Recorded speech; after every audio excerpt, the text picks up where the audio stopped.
દીવો જે બોલતો હતો.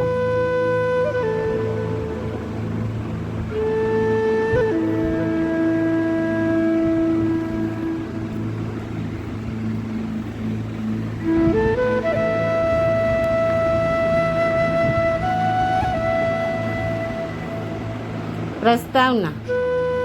દરેક રાત્રે જ્યારે અંધકાર ધરતી પર વ્યાપી જાય છે ત્યારે કોઈક ખૂણે એક દીવો શાંતિથી પ્રગટે છે, ન માત્ર પ્રકાશ આપવા પણ પ્રેમ અને માનવતા નિભાવવા. આજની વાર્તા એવા જ એક વૃદ્ધ દાદા વિશે છે, જેમના દીવાને ગામમાં એક લાઇટની જેમ નહીં, આશાની જેમ જવલાવ્યો. ચાલો સાંભળીએ એવી વાર્તા જે મૌન છે છતાં મરમ બોલે છે. વાર્તા. વર્ષો પહેલાં ગુજરાતના એક નાનકડા ગામમાં દેવશંકર નામના વૃદ્ધ રહેતા હતા. બધા એમને દાદા કહીને બોલાવતા. દાદાનું જીવન ખૂબ સરળ હતું.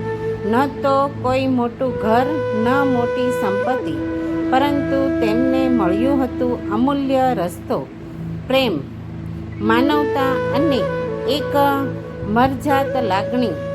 અંધકાર હંમેશા દૂર થવો જોઈએ. દાદા દરરોજ સાંજે પોતાના ઘરે એક નાનકડો દીવો પ્રગટાવતા. મોટાભાગના લોકો એમ માની લેતા કે આ તો દાદાનું રોજનું ધર્મકર્મ હશે, પણ એ દીવો એ માત્ર ઘરની બહાર પ્રકાશ ન આપતો હતો, એ લોકોના દિલ સુધી પહોંચતો હતો. એક વખત શહેરથી એક નવો યુવક રાહુલ પોતાના દાદાને મળવા ગામ આવ્યો. તે શહેરમાં ઊંચી પદવી ધરાવતો, અભ્યાસમાં તેજ અને ટેકનોલોજીમાં નિષ્ણાત.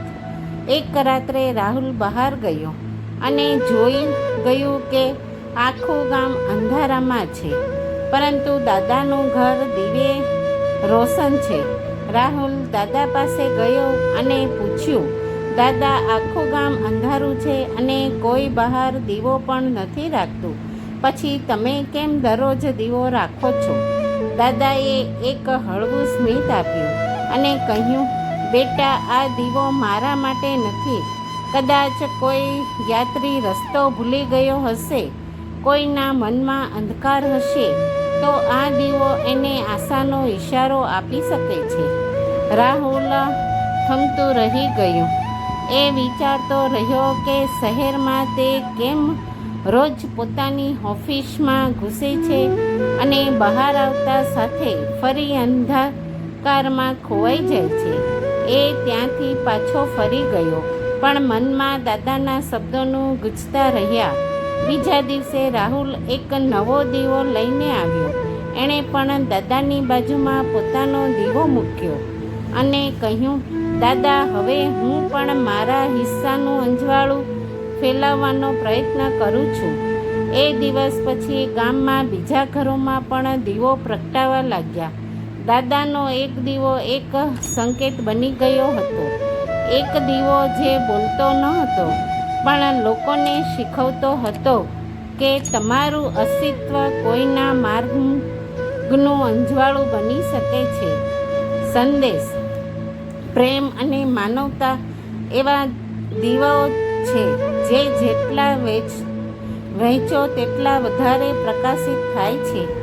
જો વાર્તા ગમી હોય તો લાઈક અને સબસ્ક્રાઈબ કરવાનું ભૂલશો નહીં.